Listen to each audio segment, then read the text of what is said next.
zaidi.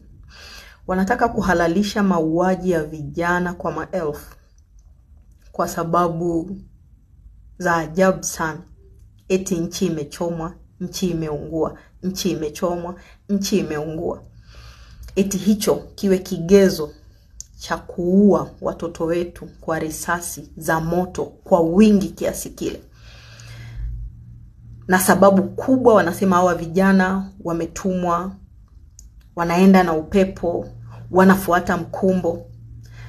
Kama walikuwa wanafuata mkumbo, nataka niwaulize, kwa nini hawakuchoma shule? Kwa nini hawakuchoma hospitali? Kwa nini wakaenda kuchoma vituo vya polisi, mahakama, vituo vya kupigia kura, majengo ya TRA? Kwa nini walienda huko? Walichoma maeneo hayo kwa sababu ninyi mnaona ni maeneo ya kutolea huduma. Wao wanaona alama ya ukandamizaji. Wanajua mateso wanayoyapata wakienda TRA kuanzisha biashara zao.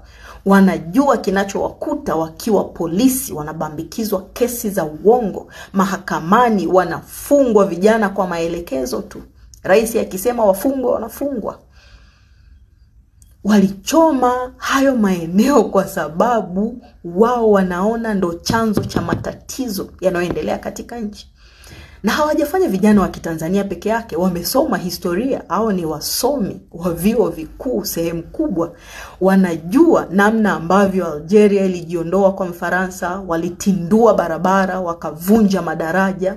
Wanajua Angola walifanya hivyo, wanajua Mozambiki walifanya hivyo, wanajua Kenya walichoma mashamba ya Mwingereza.